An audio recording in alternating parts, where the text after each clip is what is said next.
Viewer সবাইকে update job news 24 চ্যানেলের পক্ষ থেকে স্বাগতম। তো ভিউয়ার সবাই কেমন আছেন? আশা রাখি সবাই ভালো আছেন। আজকে আমি যে বিষয়টি আলোচনা করব এটা হলো প্রাইমারিতে শিক্ষক নিয়োগ কবে দেওয়া হবে এ সম্পর্কে ভিডিওতে আমি বিস্তারিত বলে দেওয়ার চেষ্টা করব। তবে ভিডিওটি শুরু করার আগে আপনাদের কাছে একটা রিকোয়েস্ট থাকবে।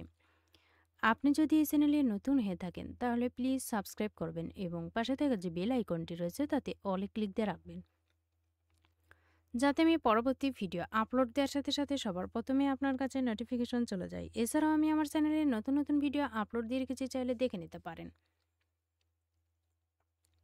সারা দেশে সরকারি প্রাথমিক বিদ্যালয়ে সহকারী শিক্ষকের বড় সংখ্যক পদ খালি রয়েছে।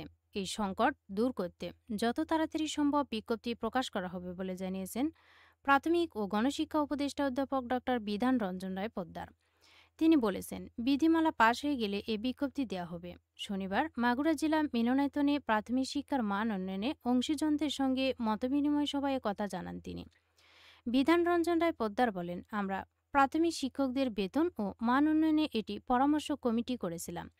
এই কমিটি প্রধান শিক্ষক পদকে 10ম গ্রেড, সহকারী শিক্ষকদের নিয়োগের 4 বছর পর সিনিয়র শিক্ষক হিসেবে 11তম গ্রেডে পদোন্নতি, প্রাথমিক শিক্ষকদের জন্য আলাদা বেতন কাঠামোর সুপারিশ করেছে।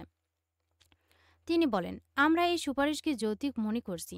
এখন আমাদের কাজ হচ্ছে সরকারি পলিসি মেকারদের কনভিন্স করে বিষয়টি বাস্তবায়ন করা। আমরা আন্তরিকতার সঙ্গে সেই কাজ করে যাচ্ছি।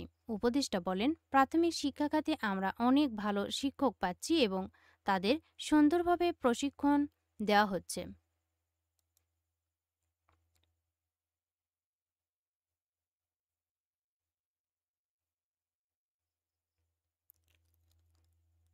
শিক্ষার গুণগত মান নিশ্চিত করতে সম্মিলিতভাবে সবাইকে কাজ করতে হবে। তিনি বলেন, সারা দেশে সহকারী শিক্ষকের বড় সংখ্যক পদ খালি রয়েছে। এই সংকট দূর করতে যত তাড়াতাড়ি সম্ভব বিজ্ঞপ্তি প্রকাশ করা হবে।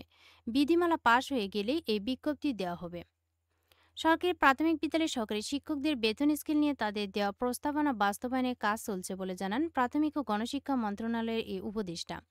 এছাড়া প্রতিটি প্রাথমিক বিদ্যালয়ে মিড ডে মিল চালুর কথাও জানান তিনি। তিনি বলেন, দীর্ঘদিন ধরে শিক্ষকদের বদলিজনিত সমস্যা ছিল। শিক্ষকদের বদলিজনিত সমস্যার সমাধান করা হচ্ছে। তিনি আরও বলেন, মামলার জন্য আমাদের প্রধান শিক্ষক পদে প্রধান সমস্যা হচ্ছে। আমরা আশা করছি দ্রুত এ সমস্যার সমাধান করা হবে।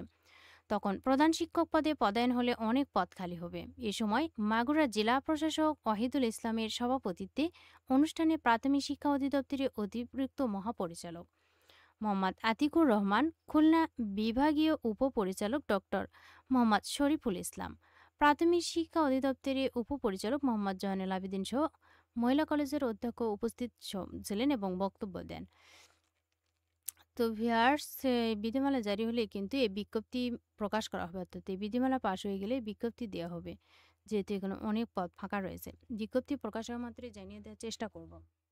ভিডিওটি ভালো লাগলে অবশ্যই লাইক, কমেন্ট এবং শেয়ার করবেন। আরও নতুন নতুন ভিডিও পেতে চ্যানেলটিতে অবশ্যই সাবস্ক্রাইব করে সাথেই থাকবেন। এতক্ষণ ধৈর্য সহকারে ভিডিওটি দেখার জন্য সবাইকেই ধন্যবাদ। সবাই ভালো থাকবেন, সুস্থ থাকবেন। আবারও দেখা হবে নতুন কোনো ভিডিওতে। আজকের মতো এ পর্যন্তই। আসসালামু আলাইকুম।